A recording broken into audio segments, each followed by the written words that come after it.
ఇప్పుడు ఎవరైనా చదువుకుని సంపాదించుకొని if they are having their pay check girls 19 years old కానీ 20 years old కానీ 21 years old కానీ మీది మీరు అంటూ చేసుకోండి.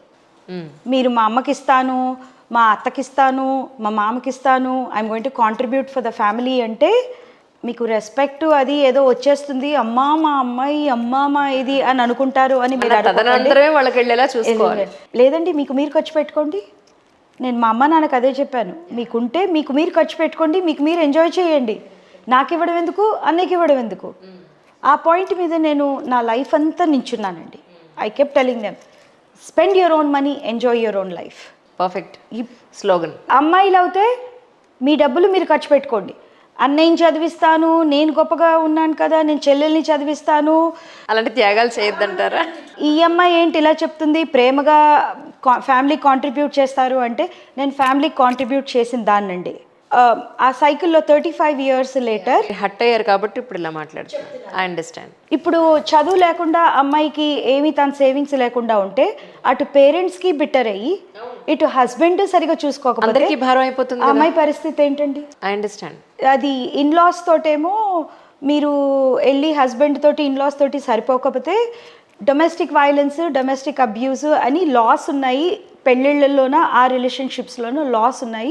లీగల్ సిస్టమ్ ఉంది. అమ్మాయిని వేధిస్తుంటే, పుట్టినింట్లో అమ్మాయిని వేధిస్తుంటే లాస్ లేవండి. There is nobody to protect you. వాళ్ళేమో మేము పేరెంట్స్, బ్రదరు సిస్టరు అని చెప్పేసి హక్కుతోటి కంటిన్యూస్గా వేధించుకుంటానే పోతారు. ఎవరికి చెప్పుకుంటామండి? సో అందుకే women has to be independent. మీకు ఎంత ప్రేమ ఉన్నా మీ పేరెంట్స్ మీద, మీ హస్బెండ్ మీద ఇండిపెండెంట్గా ఉండండి. అప్పుడే మీ గౌరవం. Such a great word. Ultimate. ఏం తక్కువ, అందరూ జాబ్ చేస్తున్నారు, అందరూ వర్క్ చేస్తున్నారు, అందరూ కష్టపడుతున్నారు. అవును. Your dignity is your own savings. So ఇప్పుడు when are you going back then? అన్ని కంప్లీట్ చేసుకో.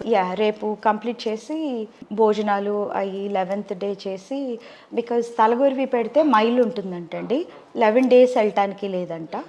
So after that I will అంతా అయిన తర్వాత అప్పుడు వెళ్ళిపోతానండి.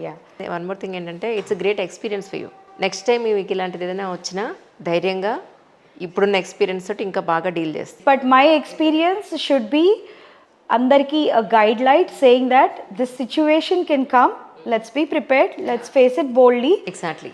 And you are not a part of the wall in the house, you are also the part of their flesh and blood. So it is your అని కూడా guilt లేకుండా మీరు చేస్తే ప్రౌడ్గా ఫీల్ అయ్యి చేయండి.